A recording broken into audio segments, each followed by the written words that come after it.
안녕하세요. 귀인의 도움으로 천하의 몹쓸 놈을 물리친 50대 여자입니다.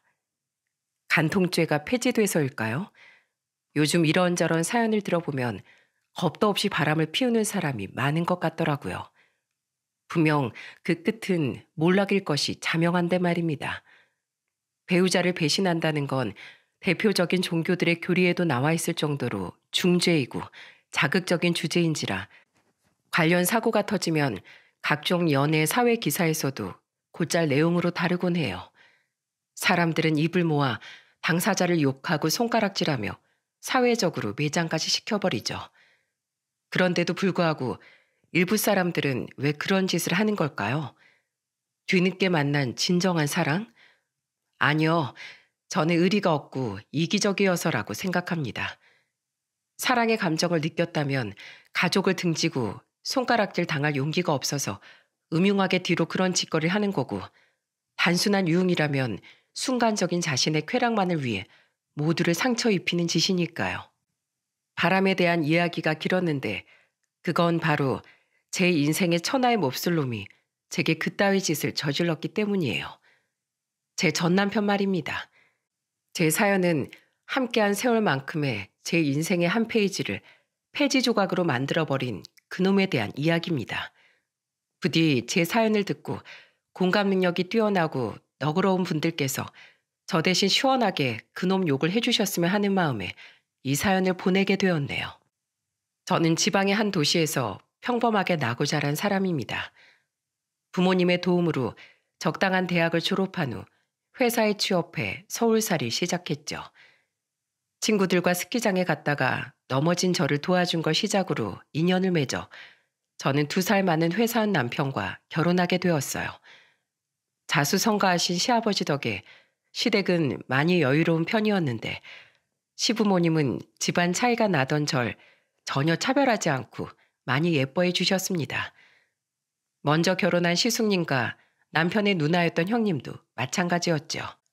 시부모님은 감사하게도 서울의 아파트 한 채를 해주셨고 저희 부모님은 혼수를 비롯해 예당과 예물을 정성 들여 마련해 주셨습니다. 그런 부모님 덕에 우린 비교적 여유롭게 시작을 하게 되었어요.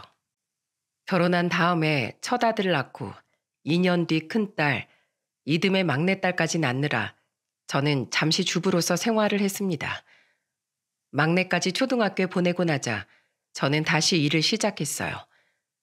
비록 경력 단절 시간이 길어 작은 중소기업에밖에 취업할 수 없었지만 그마저도 제겐 소중한 직장이었죠. 당시 시부모님의 도움으로 사업을 시작했던 남편은 제게 이렇게 말했지만 말입니다. 그거 푼돈 얼마나 한다고 일을 다녀?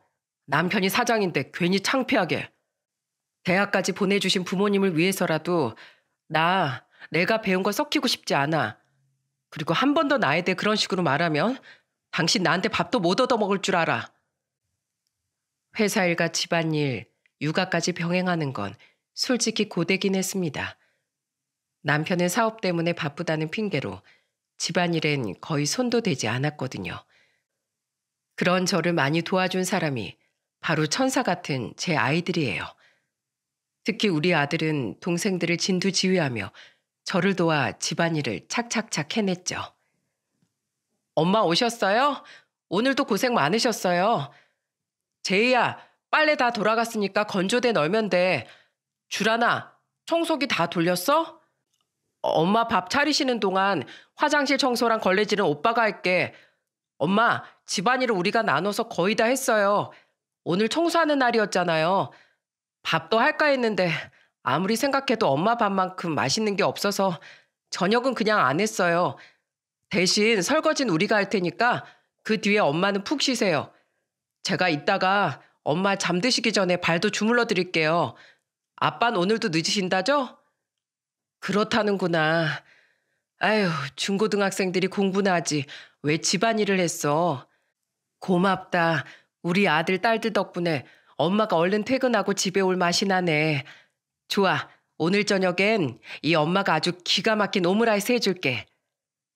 화기애애하게 저녁을 먹고 있는데 남편이 뒤늦게 집에 들어오더라고요. 오자마자 밥박거리는 게 얄미웠지만 어쩔 수 없이 정든 부부인지라 하루 종일 고생한 남편이 안쓰럽기도 했어요. 저는 미리 따로 남겨둔 오므라이스를 데워주었고 아이들은 알아서 수저도 갖다 놓고 물도 떠다 놓고 하더군요. 맛있어. 아, 역시 집이 최고라니까. 남편은 만족스러운 웃음을 지으며 좋아했습니다. 이처럼 우린 남편의 가정에 대한 참여도는 적었어도 미워하거나 따돌리지 않고 서로를 존중하며 화목하게 지냈어요. 솔직히 그 안엔 제 양보와 희생이 많다고 생각했지만 처음에만 약올라서 남편을 잡았을 뿐 저로 인해 집안이 화목할 수 있다면 상관없다고 생각했죠. 남편이 그런 저에 대한 고마움 따윈 한 방에 걷어차버릴 놈인 걸 그땐 미처 모르고 말입니다. 큰아들이 대학에 입학했을 때 남편은 하던 사업에 더해 골프 연습장을 차렸어요. 지금 사업만으로도 충분한데 굳이 아버님께 손까지 벌려서 그걸 차려야 돼? 지금 사업이 불안할 때가 많아서 안정적인 수입원을 만들어 놓으려고 그래. 아버지도 그걸 아시군 날 도와주겠다고 하신 거야.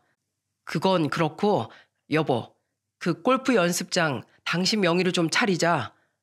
그건 또 왜? 세금 문제 때문에 그래. 불법이 아닌 선에서 한 푼이라도 돈 더 아끼면 좋잖아. 운영은 내가 왔다 갔다 하면서 직접 할 테니까 당신은 명의만 빌려주고 다른 건 신경 쓸 필요 없어. 위치도 좋고 시설도 잘 해놓은 골프 연습장은 빠르게 자리를 잡았습니다.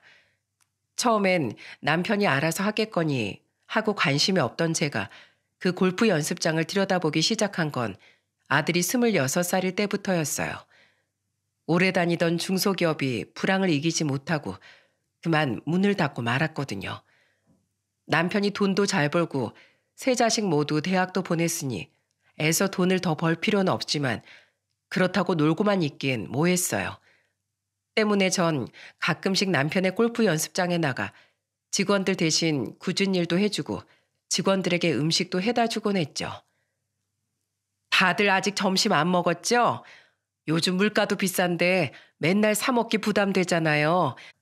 내가 돈가스랑 이것저것 좀 해왔어요.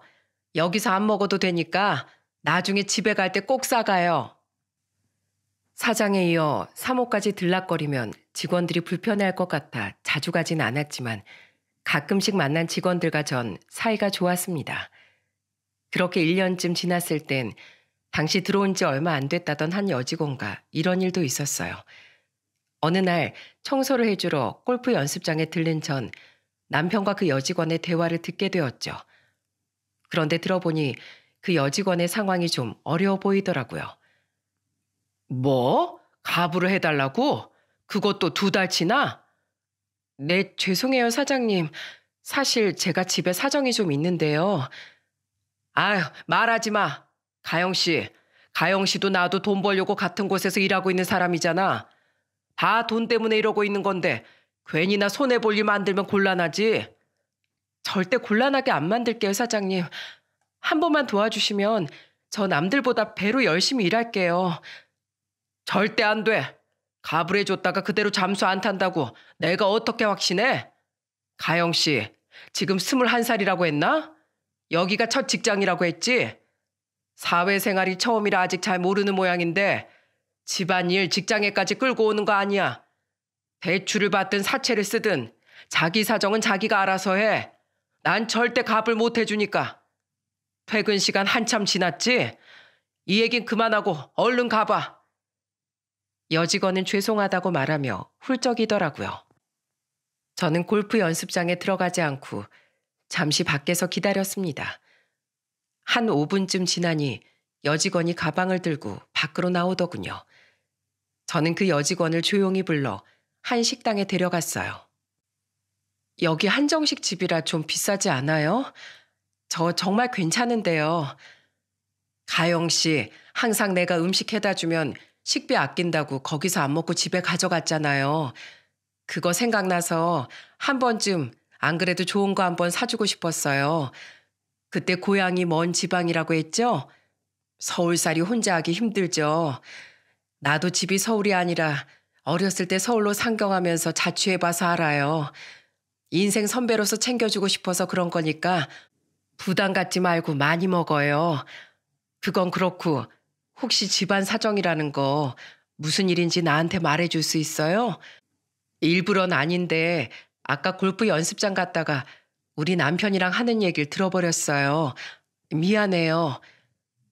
먹을 것도 아껴 먹고 같은 옷, 같은 신발만 돌려 입던 여직원이 평소에도 조금 신경 쓰였습니다. 게다가 좀 전에 그런 대화까지 들었으니 왠지 가만히 있을 수가 없어 여직원을 일부러 불러냈던 거죠. 그렇게 들은 여직원의 사정이라는 게 생각보다 더 딱하더군요. 사실 저 고등학생 때 아버지가 돌아가시면서 가세가 급격하게 기울었어요. 엄마는 아빠가 돌아가신 뒤로 몸이 계속 안 좋아지셨는데 좋은 대학 나와서 돈 많이 버는 회사에 취업하려고 엄마 혼자 두고 작년에 서울로 대학을 온 거예요. 근데 올해 초에 엄마가 결국 쓰러지시고 나니까 더는 저만 생각할 수가 없겠더라고요. 다달이 엄마 병원비에 집 월세, 그동안 생겼던 빚까지 갚으려니까 집이 너무 힘들어졌거든요. 그래서 대학 중퇴하고 첫 취업한 게 여기예요. 아이고, 젊은 아가씨가 고생을 많이 했네요. 그래서 어머닌 지금 좀 괜찮으시고? 아니요. 상태가 나빠져서 또 수술을 받으셔야 돼요. 모은 돈에서 수술비가 300 정도 부족해서 사장님께 가부를 부탁드렸던 거예요. 엄마가 예전에 돈 없다고 보험도 저 모르게 해지하셔서 수술비랑 병원비 둘 다 한두 푼이 아니었거든요. 수술 못 받으시면 갈수록 상태가 나빠지실 텐데 엄마가 너무 걱정돼요. 그랬구나. 아휴, 사정이 참 딱하게 됐네요. 알았어요. 그 돈 내가 해줄 테니까 내 휴대폰 번호로 계좌번호 남겨줘요. 내가 내 휴대폰 번호 알려줄게요. 네? 사모님께서요? 그래요. 내 남편이 알면 난리 칠 테니까 절대 말은 하지 말고. 감사합니다, 사모님. 제가 그 돈 열심히 일해서 꼭 빠른 시일 내에 갚을게요. 갚지 말아요. 그냥 그동안 열심히 일해준 거에 대한 보너스라고 생각해요. 하지만 그 큰 돈을 어떻게... 나도 아무한테나 이러지 않아요. 근데 우리 막내보다도 어린 아가씨가 다른 것도 아니고 부모님 때문에 고생하는 걸 보니까 너무 딱하기도 하고 어머니를 생각하는 아가씨 마음이 예쁘기도 해서 내가 돕고 싶어서 그래요. 나도 날 그렇게 예뻐해 주시던 아버지를 몇 년 전에 병으로 잃고 진즉에 더 잘해드릴 걸 하고 얼마나 후회했는지 모르거든요. 그러니까 그 보너스 받고 나중에 후회하지 않게 가영 씨는 앞으로도 어머니 생각하는 그 예쁜 마음 쭉 변치 말아요. 일도 지금처럼 열심히 해주면 참 고맙겠고요. 알았죠? 감사합니다, 사모님. 정말 감사합니다. 300이라는 돈은 제게도 물론 큰 금액이었지만 여직원에겐 당장 없으면 하늘이 무너지는 돈이었기에 저는 흔쾌히 돈을 보내주었어요. 그땐 그 일로 인해 여직원이 제게 귀인이 되어줄 거라곤 상상도 못했었죠. 시간이 흘러 그 뒤 해가 지나고 새로운 한 해가 시작되었습니다. 그 사이 여직원의 어머니는 다행히 성공적으로 수술을 마치고 몸도 많이 회복되어 퇴원을 하셨다고 했죠. 정말 고마웠다며 제게 백화점에서 산 손수건을 내밀던 여직원이 얼마나 기특했는지 모릅니다. 그런데 따뜻한 봄이 되기도 전에 우리 가족에겐 청천벽력 같은 일이 불어닥치고 말았어요. 당시 회사를 다니던 아들이 자차를 끌고 지방 출장을 가다 사고가 나서 응급실에 실려가고 만 겁니다. 다행히 서울을 많이 벗어나지 않은 곳에서 난 사고라 아들은 서울의 대형 병원에 이송되었는데 수술 동의를 받으러 제게 전화한 병원 관계자의 말에 저는 기절할 뻔했어요. 제 아들이 사고가 났다고요? 얼마나 다쳤어요? 우리 아들 괜찮은 거죠? 3중 추돌 사고였어요. 그런데 하필 가운데 차량이 아드님 차량이었어서 다른 사람들에 비해 아드님 상태가 너무 심각해요. 갈비뼈도 3개나 부러지고 다리에 손목까지 죄다 골절된 부분 투성이에 장기 손상도 심해서 긴급 수술 들어가야 합니다. 듣기만 해도 끔찍한 아들의 상태에 무슨 정신으로 병원으로 달려갔는지 모르겠네요. 당시 사회초년생이던 큰딸이 제 차를 운전해 저와 대학생 막내를 태우고 병원으로 향했죠. 막내는 손을 덜덜 떨던 저 대신 남편에게 전화해 소식을 알렸습니다. 아빠, 지금 오빠 교통사고 나서 응급수술 들어갔대요. 상태가 너무 심각해서 잘못될지도 모른다는데 아빠도 얼른 병원으로 와주세요. 먼저 병원에 도착한 우린 수술실 앞에서 하염없이 눈물을 흘렸습니다. 석주야, 힘내거라. 제발 목숨만 붙어 있어다오. 이 엄마 두고 먼저 가선 절대로 안 돼.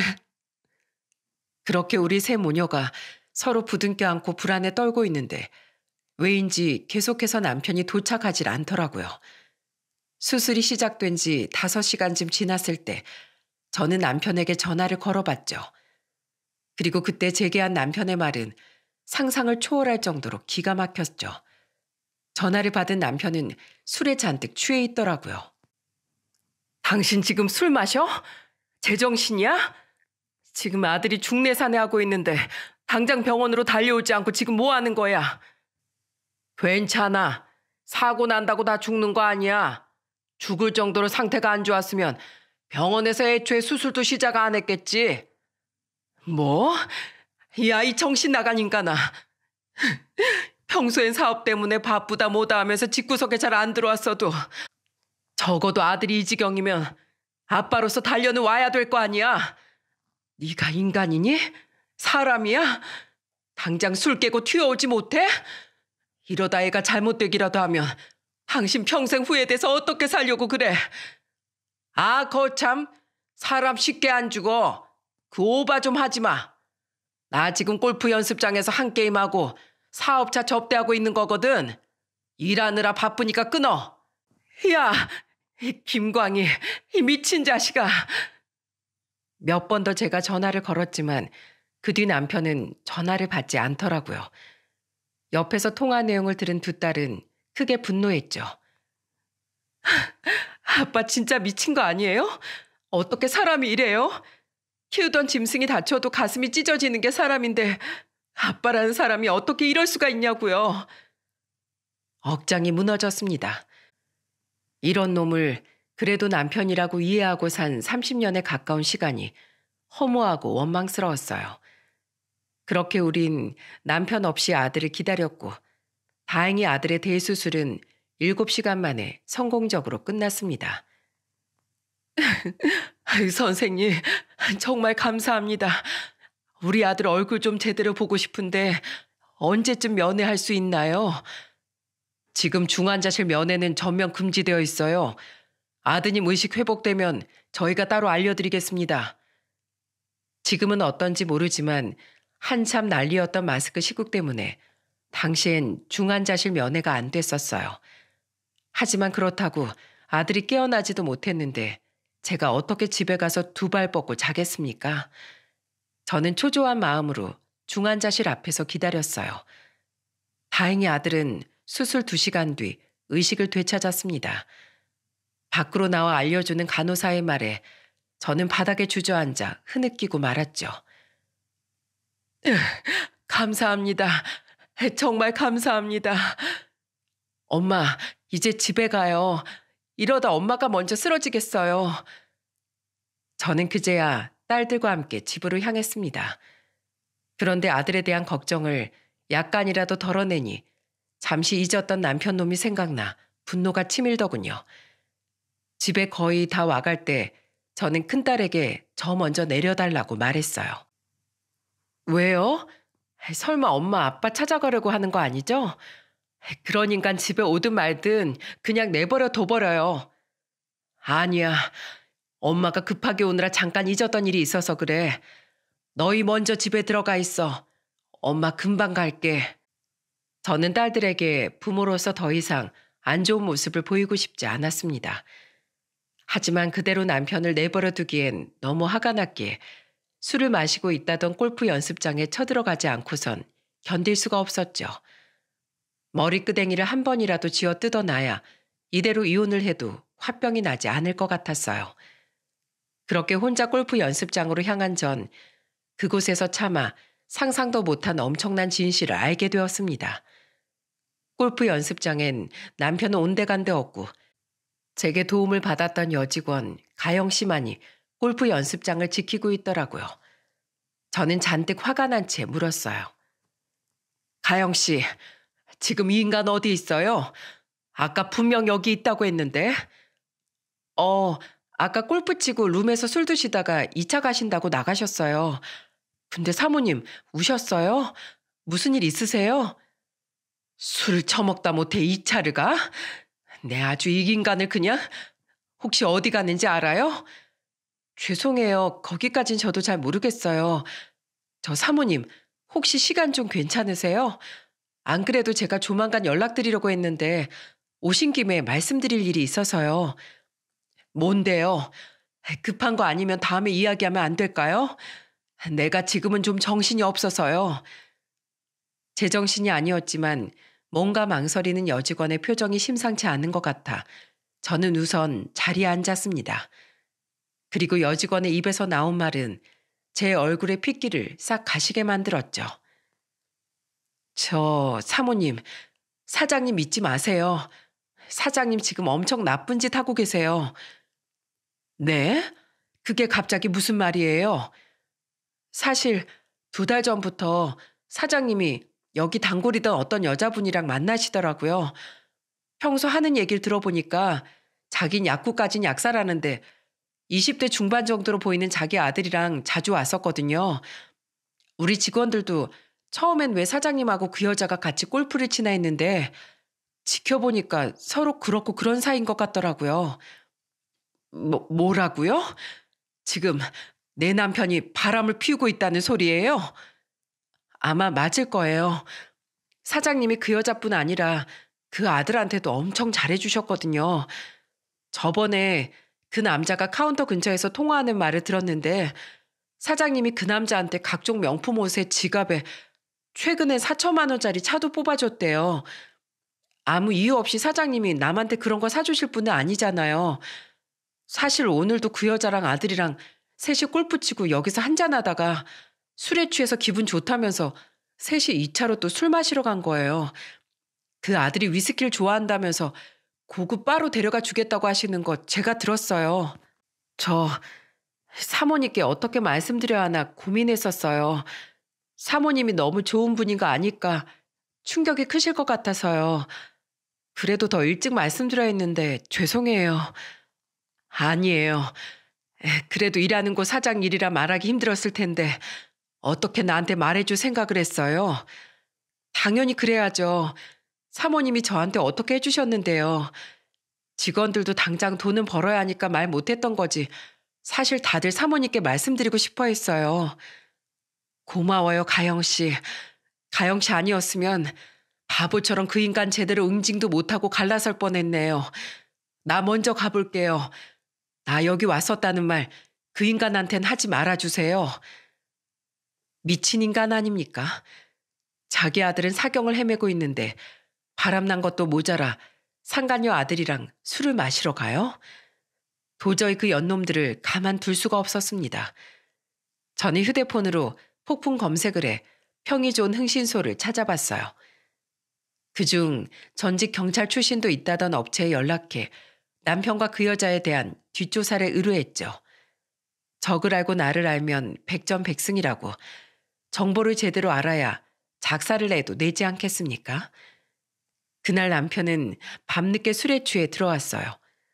어찌나 술에 취했는지 아들에 대한 건 묻지도 않고 소파에서 골아 떨어지더군요.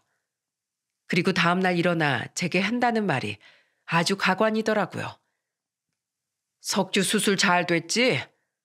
일찍도 묻는다. 당신이 그러고도 아빠야? 제이도 출근하고 당신도 주란이도 집에 있는 거 보니까 잘 끝났나 보네. 거봐, 내가 사람 쉽게 안 죽는다고 했지? 입원한 병원 어디야? 나도 우리 아들 얼굴 보러 가야지. 어차피 중환자실에 있어서 지금 면회 안 돼. 그리고 당신은 석주 볼 자격도 없어. 애가 죽어가는데도 술판 벌리고 있던 인간, 난 절대 용서 못해. 여편 내 5번은 아무튼 면회 안 된다니까 아쉽네. 나중에 퇴원하면 보지 뭐. 상황 파악이 안 되는지 남편은 엉덩이를 극적거리며 늦은 출근 준비를 위해 화장실로 들어가더군요. 그 뒤 하루에도 몇 번씩 중환자실에 전화해 아들의 상태를 확인하며 저는 피가 마르는 시간을 보냈습니다. 다행히도 아들은 조금씩 회복을 해나가고 있었어요.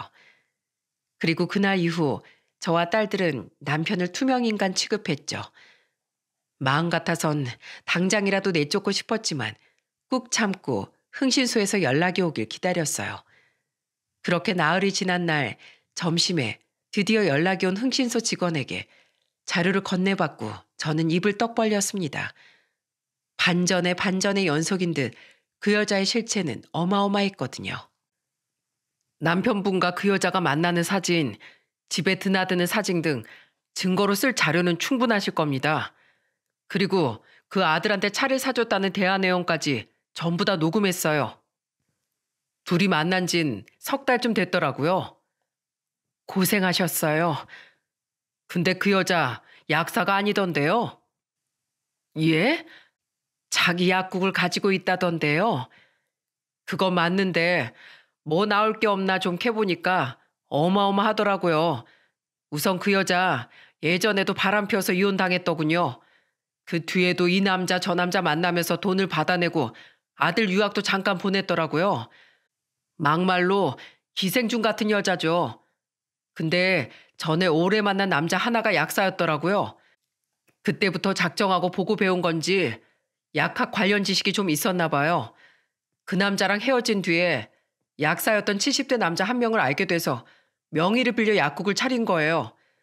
그 남자는 사고로 척추에 장애가 생겨서 더 이상 약사를 할 수 없는 몸 상태라 대가를 받고 명의를 빌려줬나 보더라고요. 얼마 주고 있는지까진 못 알아냈지만 아무튼 그 여자가 약사가 아닌 건 확실합니다. 대단한 여자죠. 기가 막혀서 헛웃음까지 나더라고요. 어쩜 만나도 저런 사기꾼한테 걸렸답니까? 저는 고맙다고 인사하곤 그 길로 흥신소 직원이 알아내준 그 여자의 약국으로 향했어요. 약국에 도착하니 사진 속 얼굴과 똑같이 생긴 중년 여자가 저를 반갑게 맞아주더군요. 저는 그 여자에게 싸늘한 목소리로 제 정체를 밝혔죠. 안녕하세요. 안녕하지 못하다. 네? 네가 내 남편하고 바람난 여자지? 시침 때 생각이면 하지도 마. 이미 다 알고 증거도 잡고 왔으니까. 뻔뻔한 년. 어떻게 자기 자식까지 데리고 다니면서 바람을 피워? 네 아들한테 부끄럽지도 않니? 그쪽이 광희 씨 부인? 듣던 대로 쭈글쭈글하네. 나랑 동갑이라더니 관리를 대체 어떻게 하고 다니는 거야? 저러니까 남편이 바람이 나지. 그러는 넌 관리를 그렇게 잘해서 입술도 퉁퉁, 얼굴도 퉁퉁이냐? 얼마나 빵빵이 주사를 맞아댔으면 이렇게 보고 있기만 해도 불편할 정도로 얼굴이 부어있어? 생긴 거 가지고 이런 말 하는 거 아니지만 네가 먼저 날 건드렸으니 한마디 할게. 사람이 자연스러운 맛이 있어야지. 얼마나 순리대로 사는 게 싫으면 돈으로 세월을 역행하려고 하는 것도 모자라 유부남을 만나? 이 가정 파괴범아. 내가 너 절대 가만 안 놔둘 거야.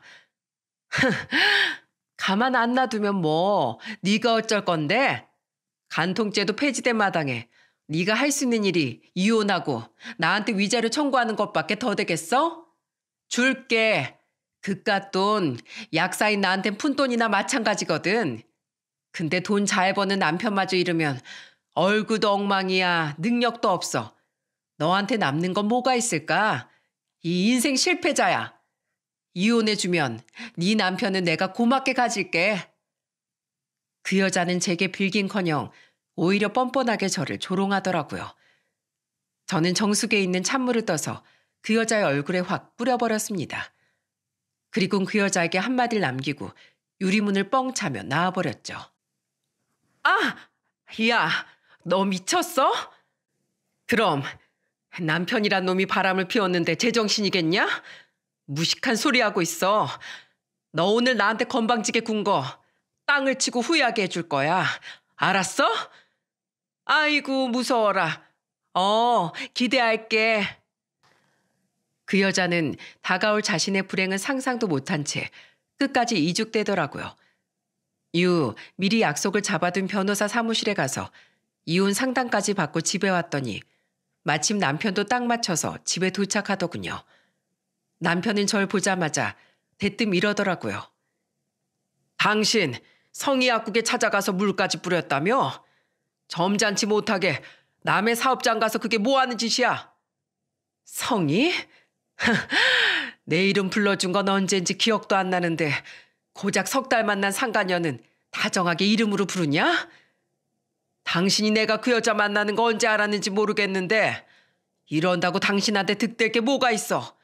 뭐 나랑 이혼이라도 하게? 그럼 내가 아들이 사경을 헤매든 말든 바람난 여자랑 그 아들이랑 술 처마시고 그 비싼 차까지 사준 인간이랑 미쳤다고 계속 같이 살 줄 알았니? 당신이 발뺌하기 전에 증거라도 잡고 갈라서려고 며칠 잠자고 있었던 거지. 근데 당신 왜 이렇게 뻔뻔해? 적어도 다른 여자랑 놀아놨으면 나한테 싹싹 빌기라도 해야 하는 거 아니야? 나도 잘 됐다 싶으니까. 사실 당신처럼 능력도 볼 것도 하나 없는 여자보다 약사인 그 여자가 사업가인 나랑 훨씬 잘 어울리는 한 쌍 아니야? 이참에 그냥 이혼하고 그 여자랑 합치면 되는데 내가 뭐가 아쉬워서 당신한테 빌어?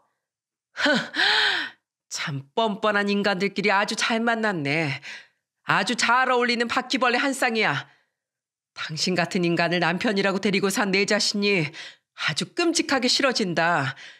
이혼 할 거야. 할 건데 당신 앞으로 절대 우리 애들은 못 볼 줄 알아. 명품 공세에 차까지 사다 바친 그 여자 자식이 당신을 아빠 대접이나 제대로 해줄 것 같아? 어디 자식들한테까지 버림받고 얼마나 잘 사나 보자. 그리고 바람 피우는 인간을 파렴치 안으로 생각하는 당신 부모님이 과연 당신을 가만두실까? 당신은 당신 부모한테도 철저하게 외면당할 거야. 애들은 어차피 지들한테 물려줄 돈 많은 부모를 자연스럽게 따르게 돼 있어. 지금은 나 모른 척해도 나중에 가선 나한테 미안하다면서 아양 떨러올걸?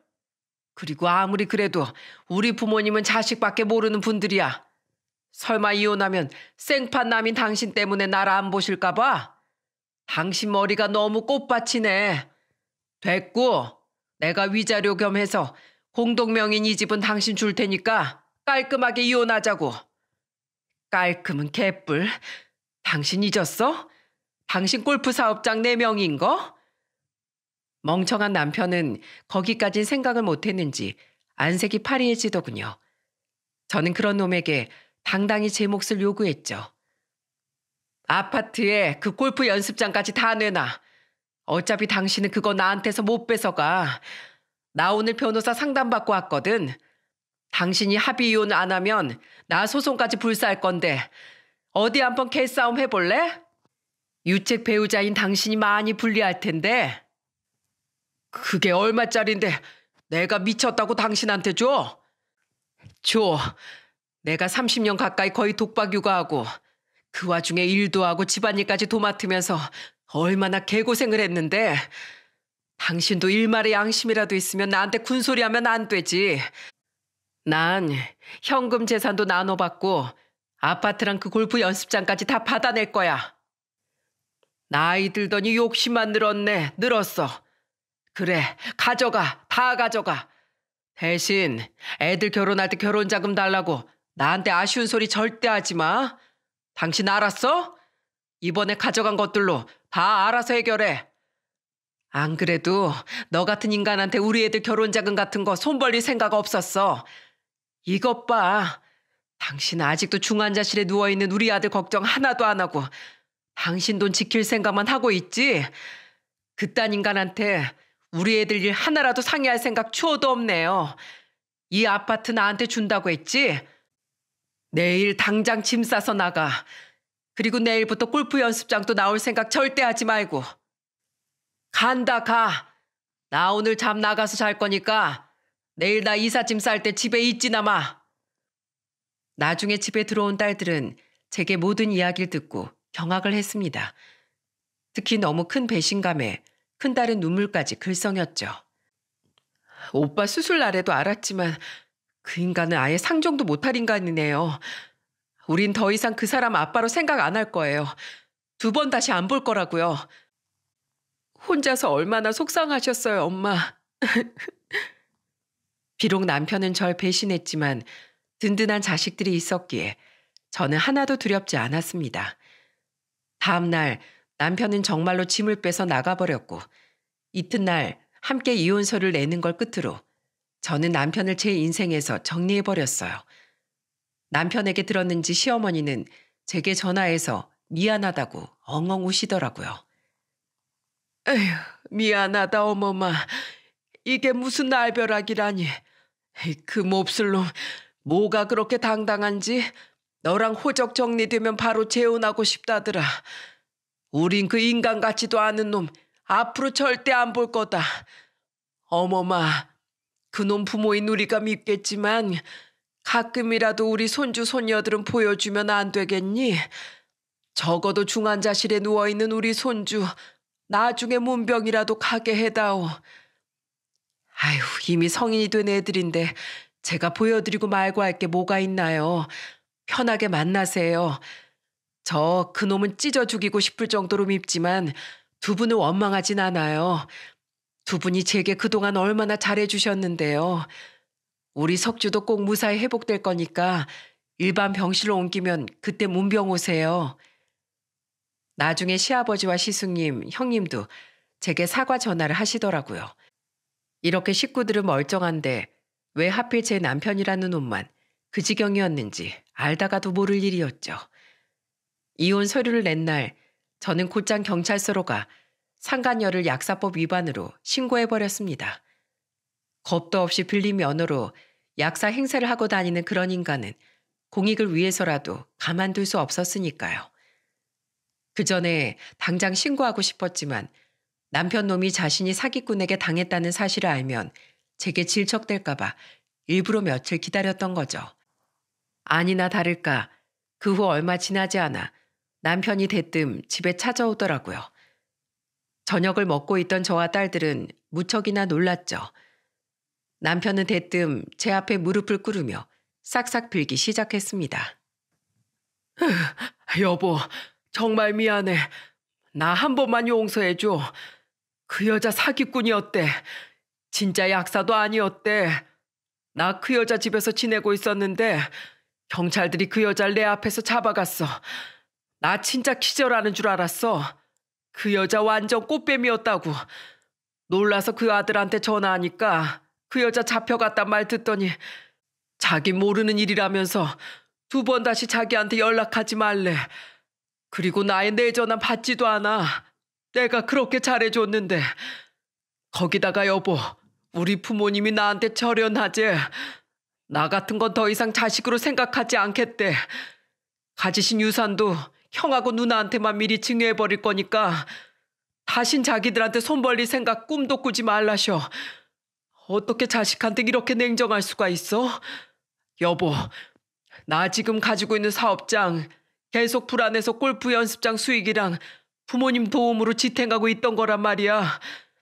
그 여자가 돈 잘 버니까 당분간 버티면서 부모님 도움으로 골프 사업장 하나 더 내면 되겠지 싶었는데 그 여잔 사기꾼에 부모님까지 날 버리면 난 어떡하라고.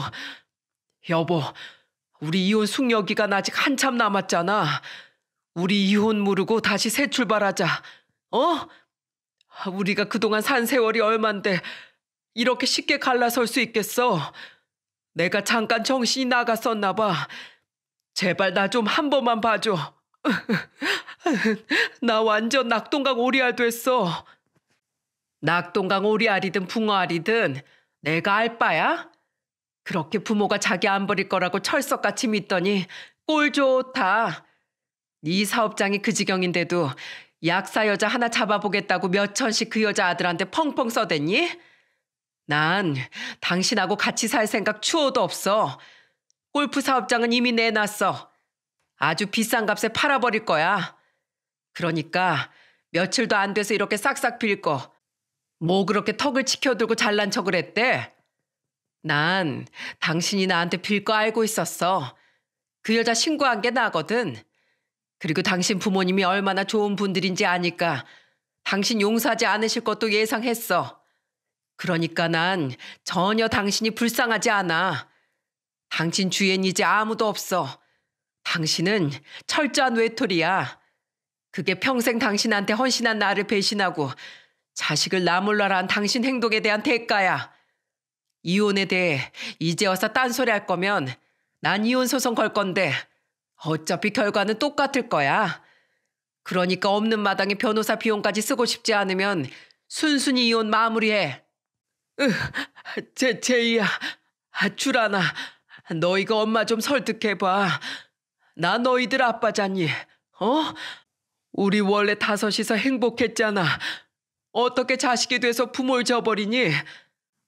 아빠란 인간이 아픈 아들도 먼저 저버리고 술판이나 버렸는데 나랑 주란이라고 못할 게 뭐 있어요? 아빠, 아니 저기요 아저씨. 우리가 행복할 수 있었던 건 다 엄마의 희생 덕분이었어요. 그런 엄마에게 고마워하긴커녕 원수로 갚은 당신 같은 사람 우린 더 이상 아빠라고 생각 안 해요. 언니 말 들었죠? 할 말 다 했으면 이제 그만 나가주실래요? 아니면 우리 셋이서 끌어내기라도 할까요? 부모로서 마지막 채통이라도 지키고 싶으면 알아서 두 발로 나가세요. 얘들아, 여보.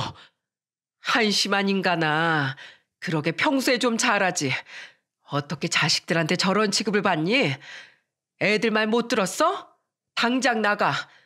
너도 그 옆에 내처럼 찬물세례 받기 전에. 결국 남편은 애처럼 엉엉 울며 집에서 나가야 했습니다.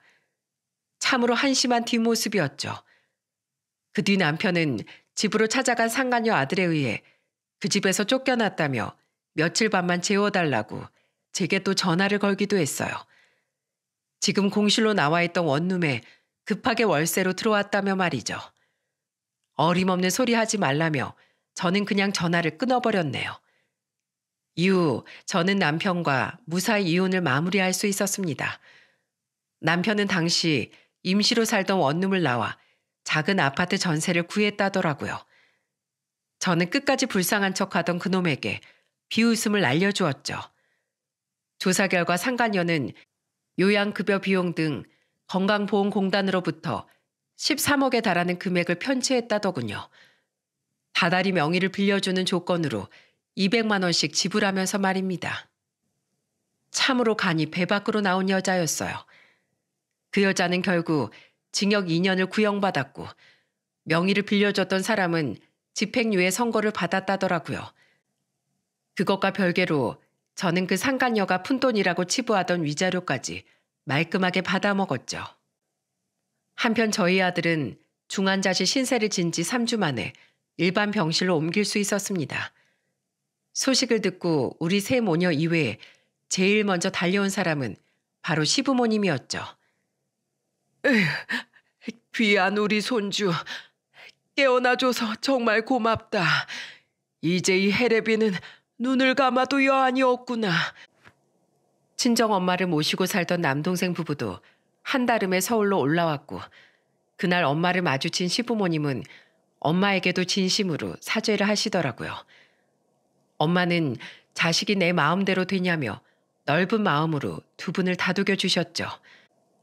물론 제 남편에겐 치가 떨리도록 분노하셨지만 두 분은 무슨 죄냐며 이해해 주신 겁니다. 아들이 회복되는 동안 골프 연습장은 비싼 값에 팔렸어요. 저는 직원들을 그대로 고용해 주는 조건으로 새 주인에게 가게를 넘겼죠. 직원들과 특히 저를 도와줬던 여직원과 작별을 하며 서로 참 많이 아쉬워했네요. 또한 저는 여직원에게 따로 500만 원을 건넸습니다. 이게 뭐예요, 사모님? 감사 표시예요. 어머니 많이 건강해지시고 빚도 잘 갚아나가고 있다면서요. 그럼 이제 가영 씨도 다시 스스로를 좀 돌아보면서 살아요. 집에 돈 보내는 것도 좋지만 지금 시기가 가영 씨 인생에선 아주 중요한 시기예요. 저번에 네일 아트 자격증 따고 싶다고 했죠? 학원 다니는데 보탰어요. 아니에요. 저 사모님께 은혜를 갚고 싶었을 뿐이에요. 감사 표시라는 말이 싫으면 엄마 같은 제 마음이라고 생각해둬요. 가영 씨, 꼭 열심히 살아야 돼요. 인생이 긴 터널 같다고 느낄 테지만 터널은 반드시 끝이 있기 마련이에요. 알았죠? 그동안 고마웠어요. 제 말에 여직원은 눈물을 흘리며 제 손을 꼭 잡더라고요. 몇 번이나 감사 인사를 들은 뒤에야 저는 여직원을 뒤로하고 그 자리를 떠날 수 있었죠. 그렇게 3년이 지난 지금 저는 새 아이와 아주 행복하게 지내고 있답니다. 엄마, 저 오늘은 횡단보도 건널 때 뛰기까지 했어요. 진짜 장족의 발전이죠? 오빠, 그러다가 큰일 나면 또 재활하고 싶어서 그래? 언니 말이 맞아. 좀 건강해졌다고 함부로 다니면 오빠 진짜 큰일 나. 저번에 할아버지한테도 엄청 혼났었지? 다행히 저희 아들은 긴 재활을 끝내고 많이 건강해졌어요. 지금은 재취업은 하지 않고 전공을 살려 재택근무로 프리랜서의 삶을 살고 있습니다. 언제 죽을 고비를 넘겼냐는 듯 해맑게 웃는 모습을 보면 하늘의 감사함을 느끼곤 하죠. 저희 세 아이는 모두 전 남편과는 인연을 끊었습니다. 다만 가끔씩 자기들끼리 시부모님을 만나고 오곤 하는데 아이들을 통해 듣기로 시부모님은 아직도 전 남편의 연락을 안 받는다고 하시더라고요. 모렴치한 인간에겐 상종을 안 하는 게 최고의 벌이라면서 말입니다. 남편이 지금 어떻게 지내는진 잘 모릅니다. 다만 1년 전 남편에게 이런 문자가 왔더라고요. 여보, 나 이번 건강검진 때 위암 초기 진단 받았어. 다행히 절제 수술만 받고 항암은 필요 없다고 하는데 아프니까 당신하고 애들 생각이 너무 많이 나. 우리 석주는 건강해졌어? 나 부모님 도움 없으니까 버틸 수가 없어서 몇 달 전에 결국 사업장 접었어. 지금은 남은 돈으로 편의점 하나 열어서 근근히 먹고 살고 있어. 인건비 아끼려고 최대한 알바 없이 근무하다 보니까 하루 대부분을 편의점에서 보냈는데 편의점 음식을 많이 먹다 보니까 병을 키운 것 같아. 여보, 당신이 차려주는 집밥이 너무 그립다. 애들이라도 한 번만 얼굴 좀 보고 싶어. 한 번도 감사한 줄 모르고 받아먹던 집밥이 이제야 그리워? 미안하지만 버스님이 지나갔어. 그리고 당신 문자 받고 애들한테 물어봤는데 애들은 당신이 암이든 말든 볼 생각 전혀 없대. 특히 석준, 당신이라면 아주 치를 떨어. 당신 예전에 나 몰래 병실 침대에서 꼼짝도 못하던 석주 찾아가서 나 설득해달라고 몇 번이나 애원했다며? 죽다 살아난 자기한테 괜찮냐는 말 한 번 없이 그딴 소리나 해대는 당신한테 그때 오만정이 다 떨어졌대. 애는 건강하니까 앞으로 신경 끄고 당신 건강이나 잘 챙기면서 살아. 그리고 앞으론 남한테 빌붙지 말고 다른 사람 뒤통수도 치지 말고 좀 똑바로 살아. 그랬다간 당신을 아꼈던 모든 사람들한테 외면받게 된다는 거 당신도 이제 똑똑히 알았잖아. 수술 잘못되란 악담까진 하지 않을게. 수술 잘 받고 우린 영영 보지 말자.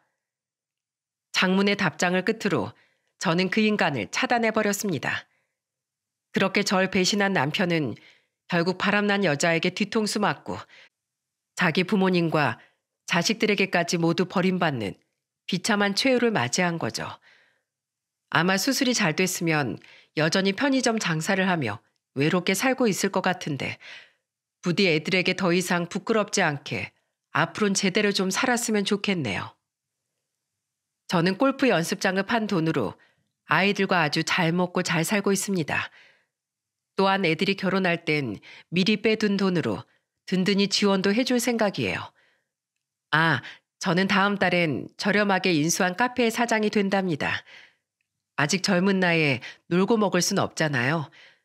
고민 끝에 저는 바리스타 자격증을 땄고 다음 달부턴 카페 사장으로서의 제2의 인생을 시작하게 됐어요.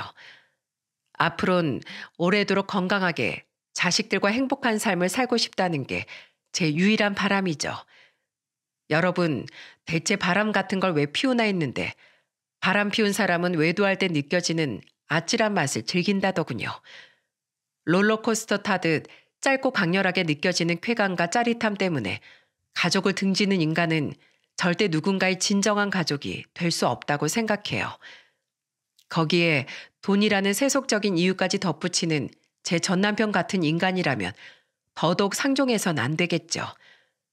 혹시 바람을 피운 배우자를 두고 이혼을 고민하는 분들께 이 말씀을 드리고 싶네요.